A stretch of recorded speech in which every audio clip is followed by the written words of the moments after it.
Passing. Good one. Let's keep going. Ooh. It's an afternoon PE lesson. That's it. Keep moving. One of the boys, Max, just can't seem to score, missing some easy chances. Come on, man, it's so shit. Play properly. Some of the other boys on Max's team are getting very annoyed and angry. What was that? What was that, man? It's school, you know, this school. Temperatures and tempers are rising. Pass it. Up, come on, off you go. Pass it. Well done. Well played. That is the end of the game. At the end of the game, Gary can't contain his anger any longer, and it erupts into homophobic abuse. How are you, gay boy?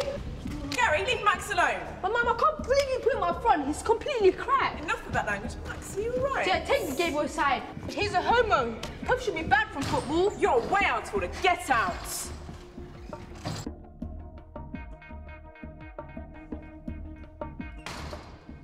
I think that was a really challenging situation for that teacher, and personally, I don't think that was handled at all well. I think that's an understanding. Yeah, and I think what she did, obviously, was, you know, the mirroring of that aggression straight away.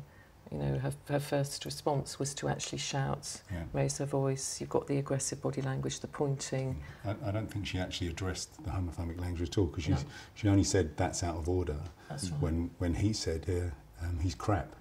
Yeah. And that's when she responded by saying, you're out of order. She didn't at all in front of the class ever say that was, you know, inappropriate language or inappropriate behaviour. No. And so by not saying it, then obviously potentially she's reinforcing it. Yeah, that's the message she's giving to the other kids, is it's okay to use that language. I think when someone is actually making a homophobic comment like that, the same as if it was racism, there has to be some kind of script, there has to be some way of dealing with that, has to be some kind of agreement in the school. And it has to be something that's consistently applied. What would you use, words-wise? I would say to the student that the language used is totally inappropriate, and as a teacher and as a member of staff, I do not want to hear that kind of language in my presence or in the school environment.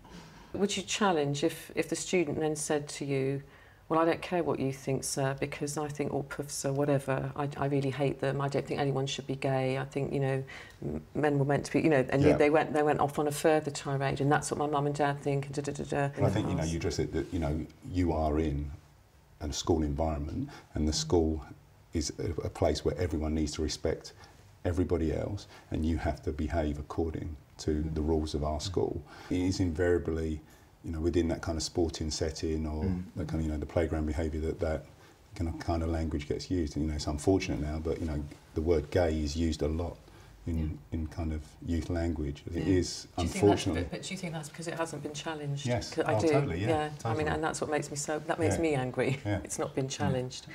And if it was all the time, then that would reduce. If that teacher allows that kind of language to take place in a lesson, when the kids go to a different class, they might use that same kind of language, and when they get pulled up on it, they might go, well, Miss whoever allows us to talk like that, so it's inconsistency, so there has to be clear, consistent rules throughout of that kind of behaviour cannot be tolerated. That's what relates to, you know, if it does get into a situation where somebody has kind of gone off on this torrent of abuse, I think, you know, your immediate thing is to escort that student away from the other student.